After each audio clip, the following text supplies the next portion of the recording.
देखिए अपन ने आनुवंशिकी चला रखी थी लेसन 3। क्या चला रखा था? लेसन 3 चला रखा था अपन ने आनुवंशिकी।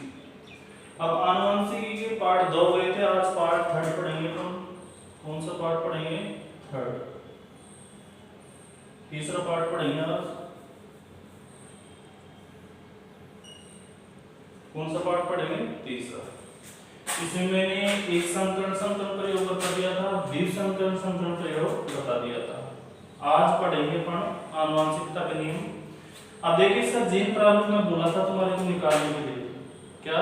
जीन प्रारूप। इसका जीन प्रारूप बनेगा 12 का तुमने कितना होता? 24 12 24 12 12 1 ये बनेगा। इसका ये अनुपात होता है बीच में।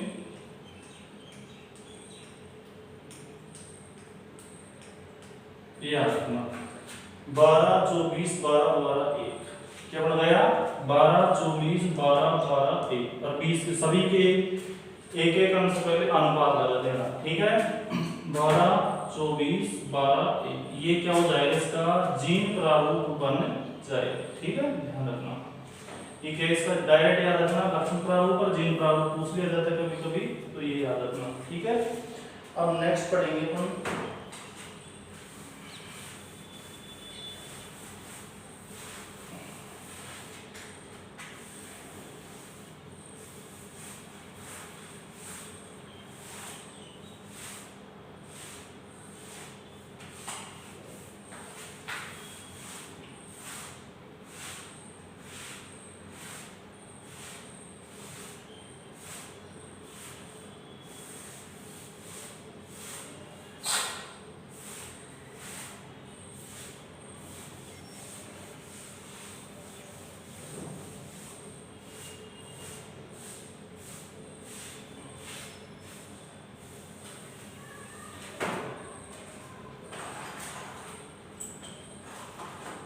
अब पढ़ेंगे अपन आनुवंशिकता के नियम या वंशागति के नियम।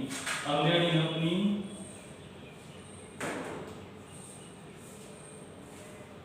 आनुवंशिकी या वंशागति, आनुवंशिकता बोल सकते हैं इसको आप। आनुवंशिकता या वंशागति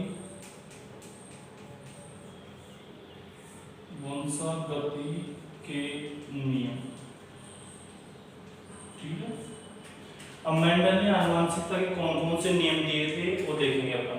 या वंशागति बोलते हैं, वंशागति के कौन कौन से नियम है। अब देखिए मेंडल ने आनुवंशिकता के वंशागति के 3 नियम दिए थे। कितने नियम दिए थे? 3। पहला नियम है प्रभाविता का नियम। कौन सा नियम है? प्रभाविता का नियम। दूसरा है पृथक्करण का नियम। पृथक्करण या इसको युग्मक शुद्धता का नियम कहते हैं। युग्मक शुद्धता का नियम। तीसरा है स्वतंत्र अपव्यय का नियम। स्वतंत्र अपव्यय का नियम। ठीक है? ये वंशागति के 3 नियम हैं। प्रभाविता का नियम, पृथक्करण या युग्मक शुद्धता का नियम और स्वतंत्र अपव्यय का नियम। ध्यान देना इनमें से ये 2 नियम कौन कौन से? एक प्रभाविता का नियम और एक पृथक्करण का नियम। ये दोनों मेंडल के एक संकर संकरण पर आधारित हैं। ये दोनों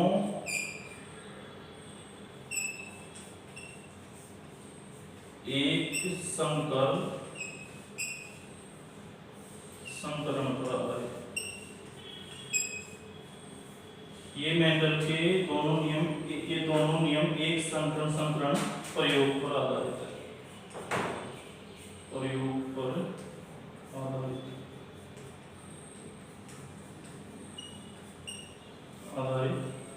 ठीक है। और ये वाला जो नियम है, ये वाला स्वतंत्र, ये ध्यान रखना मेंडल के द्विसंकर समीकरण पर आधारित। कौन से नियम पर, कौन से प्रयोग पर? द्विसंकर समीकरण प्रयोग पर, ठीक है। ध्यान रखना ये क्वेश्चन डायरेक्ट पूछा जाता है कि आनुवंशिकता के नियमों में से ऐसा कौन सा नियम है मेंडल का जो द्विसंकर समीकरण पर आधारित है। तो ध्यान रखना स्वतंत्र अपील का नियम होता है, किस पर आधारित होता है? द्विसंकर समीकरण पर आधारित होता है। दोनों नियम किस पर आधारित होता है?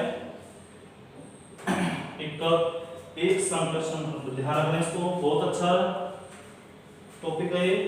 इनमें से हर बार किसी न किसी से एक प्रश्न बनता है। ध्यान रखना इन तीनों नियमों को अच्छी तरीके से पढ़ना। कभी ये पूछ लिया जाता है, कभी ये पूछ लिया जाता है, कभी ये पूछ लिया जाता है, ठीक है। ध्यान रखना इन नियमों को अच्छी तरीके से पढ़ना। और ये भी ध्यान रखना ये दोनों कौन से समीकरण पर आधारित है? एक संकर समीकरण पर आधारित है। और मेंडल का ऐसा कौन सा आनुवंशिकता नियम है जो द्विसंकरण पर आधारित है? एक स्वतंत्र अपील का नियम। चलो अपने एक की चर्चा करते हैं, प्रभाविता का नियम ले लेते हैं। कौन सा ले लेते हैं पहला?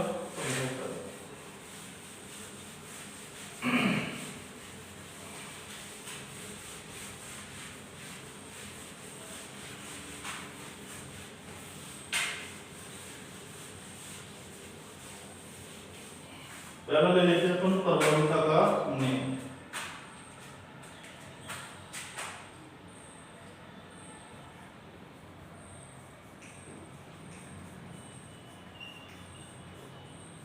प्रभाविता का नियम,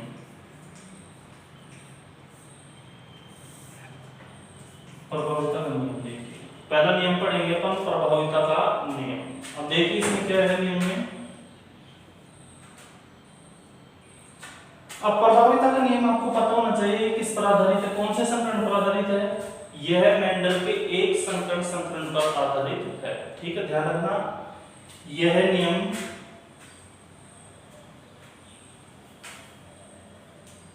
अब इसकी देखिए कहां से चालू करेंगे हम, यहां से देखिए एक बार मैं लिख देता हूं फिर आपको समझा दूंगा। यह नियम मेंडल के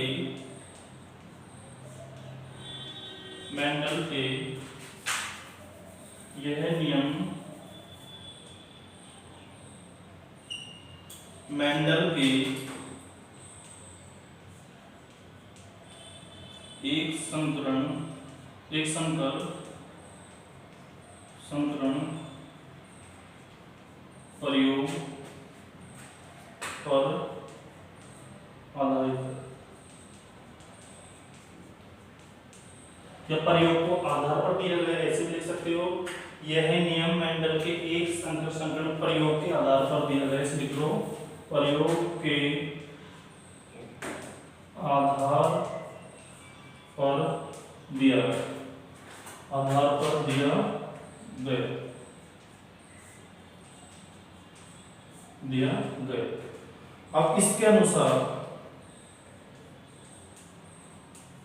किसके अनुसार? मेंडल के अनुसार और किसके अनुसार? ठीक है।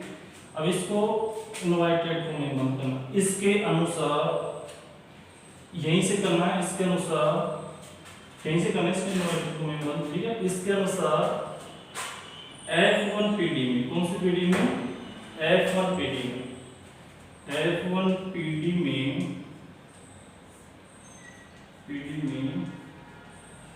एक लक्षण के दोनों कारक उपस्थित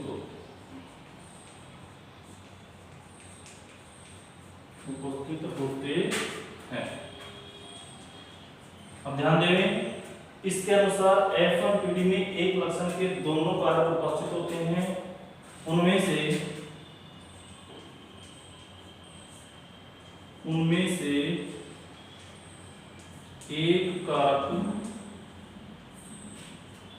एक कारक अपना प्रभाव दिखा पाता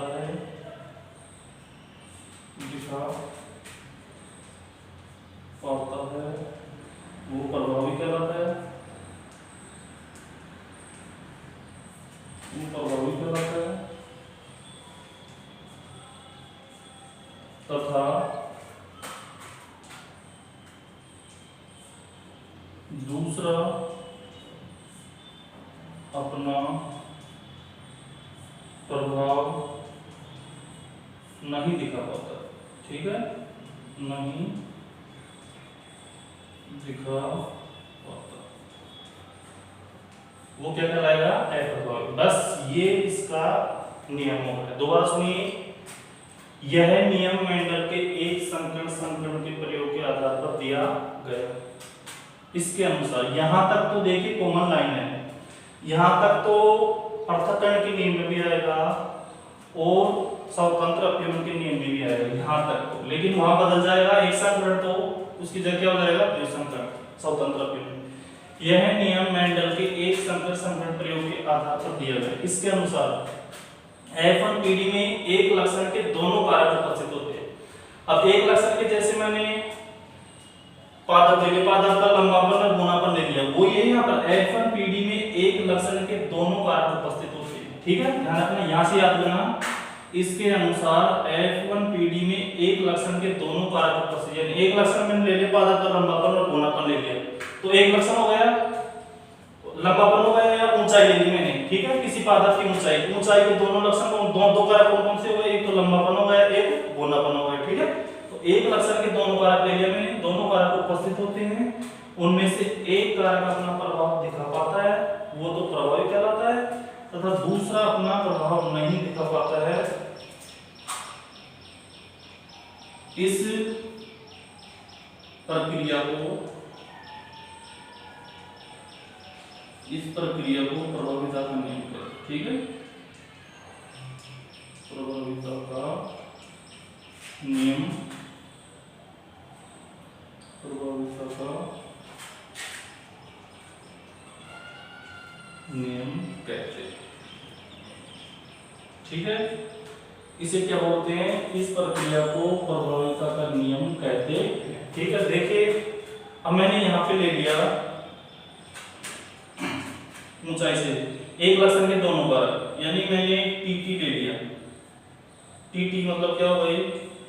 शुद्ध लंबा हो गया। ये क्या हो गया? शुद्ध लंबा। ठीक है, शुद्ध लंबा हो गया टीटी। और एक ले लिया मैंने शुद्ध बोना। शुद्ध बोना को मैंने डबल टी से दर्शाया। ठीक है, जब दोनों के बीच में क्या होगा? क्रॉस युग्मज बनेगा यहाँ पे। अब जो युग्मज बनेगा यहाँ पे क्या बनेगा तुम्हारा? ये वाला बनेगा, क्योंकि दो टी थे तो एक टी मैंने यहाँ से ले लिया और एक टी यहाँ से ले लिया। ठीक है, अब यहाँ पर जो समकर लंबा बना, देखिए यहाँ पर कौन सा बना? समकर लंबा। कौन सा बना यहाँ पे? समकर लंबा। तो ये तो मैं बोला हूं ये F1 पीढ़ी है। यहाँ पे कौन सी पीढ़ी है? F1 पीढ़ी। अब देखिए यहाँ पे F1 पीढ़ी में एक लक्षण के दोनों कारक उपस्थित होते हैं, एक तो शुद्ध लंबा हो गया और एक शुद्ध बोना, दोनों दो कारक हो गए यहाँ पे। ठीक है, F1 पीढ़ी में एक लक्षण के दोनों कारक बिल्कुल उपस्थित हैं, लंबापन और गोलापन। ठीक है, उनमें से एक कारक अपना प्रभाव दिखा पाता है। ओनली यहाँ लंबाई दिखा रहा है, देखिए ओनली यहाँ पर लंबा ही अपना प्रभाव दिखा पा रहा है, यानी उनमें से एक कारक अपना प्रभाव दिखा पा रहा है, वो प्रभावी कहलाएगा। जो समकर लंबा बना है यहाँ पर समकर गुणांक तो बन सकता है, लेकिन ध्यान रखें इसमें एक ही प्रभाव दिखा पाया, एक कारक अपना प्रभाव दिखा पाता है वो प्रभावी कहलाता है, तथा दूसरा अपना प्रभाव नहीं दिखा पाता है वो अप्रभावी कहलाएगा। ठीक है, इस प्रक्रिया को प्रभाविता का नियम कहते हैं। बात समझ में आ गई? यानी F1 पीढ़ी में एक लक्षण के दोनों कारकों ने भाग ले लिया, दोनों कारकों ने भाग लेके तो एक कारक ने अपना प्रभाव दिखा दिया और दूसरे कारक ने अपना प्रभाव नहीं दिखा पाया। जो कारक ने अपना प्रभाव दिखा पाया प्रभावी, और जिसने नहीं दिखा पाया वो अप्रभावी। ठीक है, अब देखिए यहाँ पर लंबेपन के लिए T लक्षण है और बोनेपन के लिए कौन सा कारक प्रभावित है? यहाँ छोटा टी यहां लिख लेना। अर्थात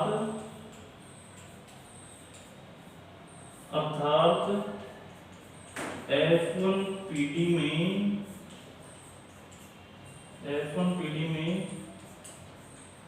लंबेपन का कारण क्या है, यहाँ पे T है, ठीक है। और F1 PD में बौनेपन का कारण, किसका, बौनेपन का कारण, ये कारक लिख लो, ये कारण लिख लो, कारण ही लिखो, क्या कारण है, T है यहाँ पे, और बौनेपन का कारण क्या है, छोटा T है, ठीक, ध्यान रखना। ये तुम्हारा प्रभाविता का नियम कंप्लीट है। एक बार और बोल रहा हूं, यह नियम मेंडल के एक संकरण प्रयोग के आधार पर दिया गया। इसके अनुसार, किसके अनुसार, मेंडल के अनुसार F1 PD में एक लक्षण के दोनों कारक उपस्थित होते हैं। उनमें से एक कारक अपना प्रभाव दिखा पाता है, वो प्रभावी कहलाता है, दूसरा अपना प्रभाव नहीं दिखा पाता है, वो अप्रभावी कहलाता है। इस संपूर्ण प्रक्रिया को प्रभाविता का नियम कहते हैं, ठीक है, ध्यान रखना। अर्थात F1 PD में लंबेपन का कारण बड़ा T है, F1 PD में बौनेपन का कारण, F1 PD में, ध्यान रखना यहाँ पर क्या आएगा, PD में, ठीक है, F1 PD में बौनेपन का कारण T है, ठीक है, ध्यान रखना। ये हुआ तुम्हारा प्रभाविता का नियम, ठीक है। अब पढ़ेंगे नेक्स्ट अपन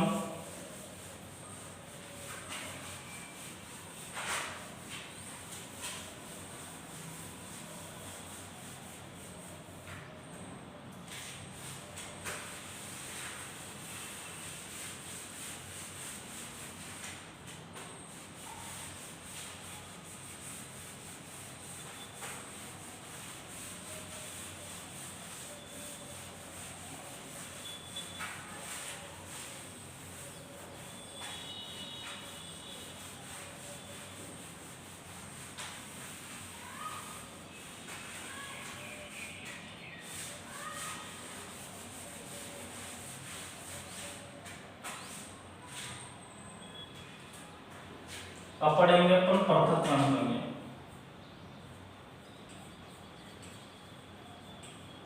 पृथक्करण या युग्मक शुद्धता का नियम, युग्मक शुद्धता का नियम। दूसरा है अपना, कौन सा है, पृथक्करण का या युग्मक शुद्धता का नियम। अब देखिए यहां तक तो बिल्कुल सेम आएंगे इसमें, ये पूरी लाइन इसमें भी आएगी, उसमें भी आएगी, ठीक है, ध्यान रखना। ये यहां तक यह है नियम भी। अब बस यहां पर क्या लगा देना, छोटा सा पॉइंट लगा देना भी, यह है नियम भी, ठीक है, यानी यह है नियम, ये यहां तक तो उसमें लिखा हुआ था, लेकिन एक पॉइंट जोड़ देना, यह है नियम भी, बस यह नियम भी मेंडल के एक संकरण प्रयोग के आधार पर दिया गया, बिल्कुल दिया गया है, ठीक है, ध्यान रखना। यह नियम भी मेंडल के एक संकरण प्रयोग के आधार पर दिया गया। इसके अनुसार F1 PD में एक लक्षण के दोनों कारक उपस्थित, बिल्कुल उपस्थित होते हैं, ठीक है, ध्यान रखना। लेकिन वहां तो वो जुड़ गए थे, वो तो वहां पे F1 PD में अपना प्रभाव दिखा दिया, लेकिन ये अपना प्रभाव नहीं दिखा पाएंगे, ध्यान रखना। इसके अनुसार F1 PD में एक लक्षण के दोनों कारक उपस्थित होते हैं, लेकिन दोनों कारक उपस्थित होते हैं, लेकिन ये आपस में जुड़ते नहीं हैं, आपस में जुड़ते नहीं है। अब जुड़ते नहीं है तो क्या होता है, देखिए दोबारा सुनिए। यह नियम भी मेंडल के एक संकरण प्रयोग के आधार पर दिया गया, बिल्कुल दिया गया है, वो भी दिया गया था, वो सेम है, यहां तक तो बिल्कुल सेम है तक तो, ठीक है, उसमें भी है, इसमें भी है। इसके अनुसार F1 पीडी में एक लक्षण के दोनों कारक उपस्थित होते हैं, उसमें भी उपस्थित होते थे, लेकिन वो आपस में वहां पर अपना प्रभाव दिखा पाते थे, यहाँ पर अपना प्रभाव नहीं, इन जुड़ते नहीं यहाँ पे, लेकिन ये आपस में जुड़ते नहीं। अब जुड़ते नहीं तो क्या होता है, देखिए आपस में जुड़ते नहीं है, ये अगली पीढ़ी में, कौन सी पीढ़ी में, अगली पीढ़ी में, अगली पीढ़ी में युग्मक बनते समय, युग्मक बनते समय युग्मकों में चले जाते हैं। किस में चले जाते हैं, युग्मक में। युग्मक बनते समय युग्मकों में चले जाते, चले जाते। बस यहां तक तुम्हारे को याद करना है कि आपस में जुड़ते नहीं है, तो अगली पीढ़ी में युग्मक बनते समय युग्मकों में चले जाते हैं। बात समझ में आ गई। यह नियम मेंडल के एक समीकरण पर आधारित है, वो भी था और ये भी है, ठीक है, और इससे आने वाला वो नहीं है, वहां पर क्या जाएगा, इसकी जगह देव समीकरण आ जाएगा, ठीक है, ध्यान रखना।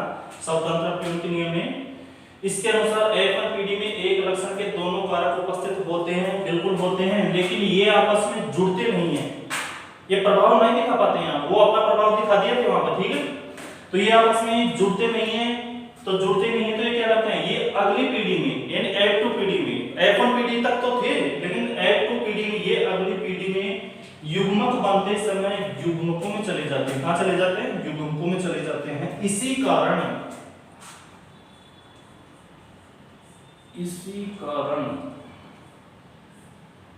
अब देखिए यहां पर देखो, एक लक्षण के दोनों कारक उपस्थित होते हैं, लेकिन ये आपस में जुड़ते नहीं है तथा ये अलग अलग होकर काम करें।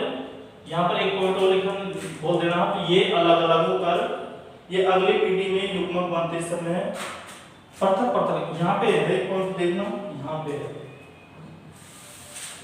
यहाँ पे देखना, ये अगली पीढ़ी में युग्मक बनते समय पृथक पृथक होकर, पृथक पृथक होकर युग्मकों में चले जाते हैं, युग्मकों में चले जाते हैं, ठीक है, यहां से देखना, युग्मकों में चले जाते हैं, ठीक है। ये अगली पीढ़ी में युग्मक बनते समय पृथक पृथक होकर युग्मकों में चले जाते हैं, इसको पृथक्करण का नियम, पृथक्करण का, इसी कारण इसको क्या कहते हैं, इसको पृथक्करण का नियम कहते हैं, ठीक है भाई। यहाँ पर पृथक पृथक हो गए, इसी कारण पृथक्करण का नियम कहते हैं। देखो यहाँ पे देखो पृथक्करण का नियम क्यों कहते हैं, क्योंकि अगली पीढ़ी में जब युग्मक चल जाएंगे, युग्मक बनते समय अलग अलग होकर या पृथक पृथक होकर कहां चले जाएंगे, युग्मकों में चले जाएंगे। अब युग्मकों में चले जाएंगे तो इसी कारण इसको क्या कहते हैं, इसको पृथक्करण का नियम कहते हैं, ठीक है, बात समझ में आ गई। देखिए जैसे मैंने यहाँ पे ले लिया, देखिए देखो मैंने क्या ले लिया, सूत्र लंबा,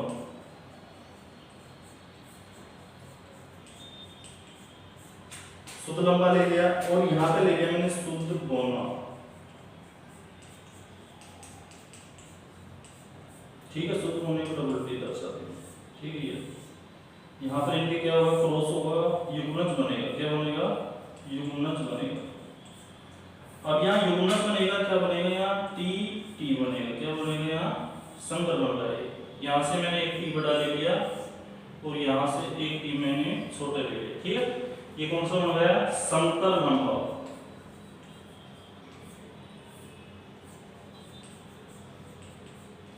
समतल लंबा। ये कौन सी है, F1 पीढ़ी, F1 पीढ़ी। लेकिन ध्यान रखना ये यहाँ पर आपस में अपना प्रभाव नहीं दिखा पाएंगे। देखो F1 पीढ़ी में एक लक्षण के दोनों कारक उपस्थित होते हैं, लेकिन ये आपस में यहाँ जुड़ते नहीं है, जुड़ते नहीं है तो ये अगली पीढ़ी, कौन सी पीढ़ी में, अगली पीढ़ी का मतलब F2 पीढ़ी में, कौन सी पीढ़ी में, F2 पीढ़ी में, F2 अगली पीढ़ी। देखो दोनों कारक आपको ये आपस में जुड़ते नहीं है, ये अगली पीढ़ी में युग्मक बनते समय पृथक पृथक होकर।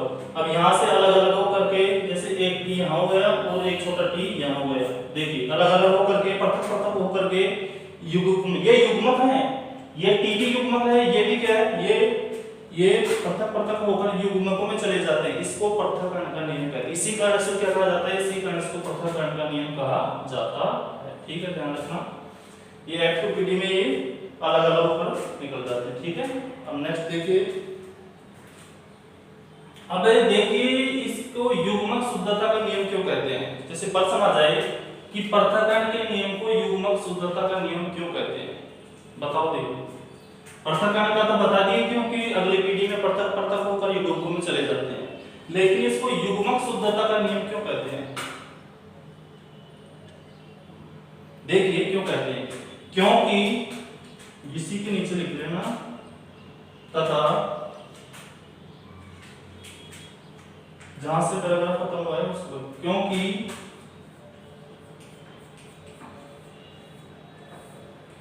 प्रत्येक युग्मक में, क्योंकि प्रत्येक युग्मक में केवल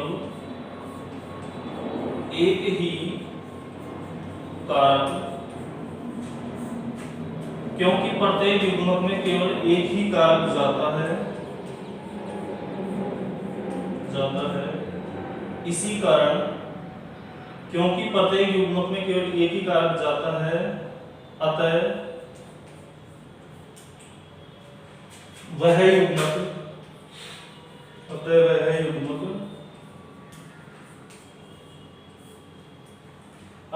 युग्मक उस कारक के लिए, कौन से कारक के लिए, जो युग्मक,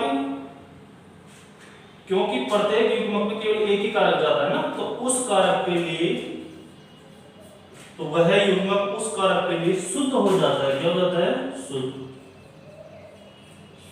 हो जाता है। इसी कारण क्या कहा जाता है, इसी कारण युग्मक शुद्धता का नियम कहा जाता है। युग्मक शुद्धता का नियम कहते हैं। ठीक है, ध्यान, क्योंकि प्रत्येक युग्मक में केवल एक ही कारक जाता है। भाई यहां से देखो, अगली पीढ़ी में युग्मक बनते समय पृथक पृथक होकर युग्मकों में चले जाते हैं। जहां युग्मकों में जाएगा, ध्यान रखना, युग्मकों में केवल एक ही कारक जाएगा। अब एक ही कारक जाएगा तो वह युग्मक उस कारक के लिए क्या हो जाएगा, शुद्ध। यही तो यहाँ पे, क्योंकि प्रत्येक युग्मक में केवल एक ही कारक जाता है, अतः वह युग्मक उस कारक के लिए क्या हो जाएगा, शुद्ध। उस कारक के लिए शुद्ध क्यों जाएगा, क्योंकि उस युग्मक में जाएगा कारक। तो ध्यान रखना, वह युग्मक उस कारक के लिए शुद्ध हो जाएगा जो उसमें जाता है। ठीक है, शुद्ध हो जाता है, इसी कारण युग्मक शुद्धता का नियम कहते हैं।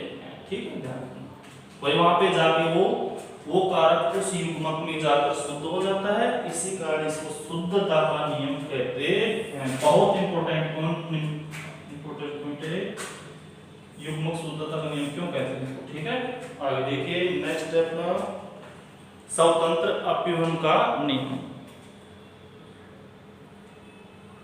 नेक्स्ट स्टेप ना, स्वतंत्र अपव्यवन का नियम। ठीक है, देखिए,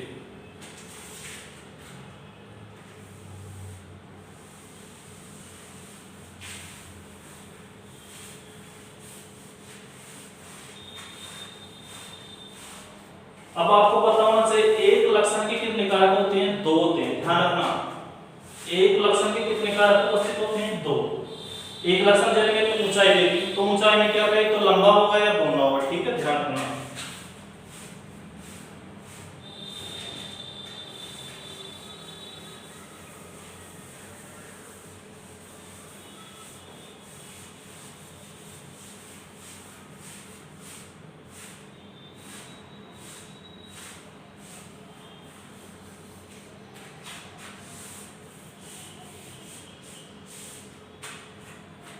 अब नेक्स्ट है तुम्हारा स्वतंत्र अपव्यवन का नियम।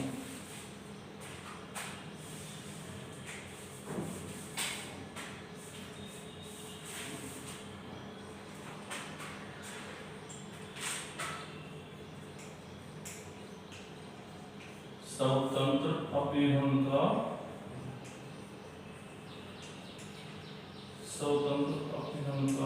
नियम, स्वतंत्र अपव्यवन का नियम। ठीक है, अब अगला है अपना स्वतंत्र अपव्यवन का नियम। यह नियम अपन नेक्स्ट पार्ट में देखेंगे। ठीक, धन्यवाद।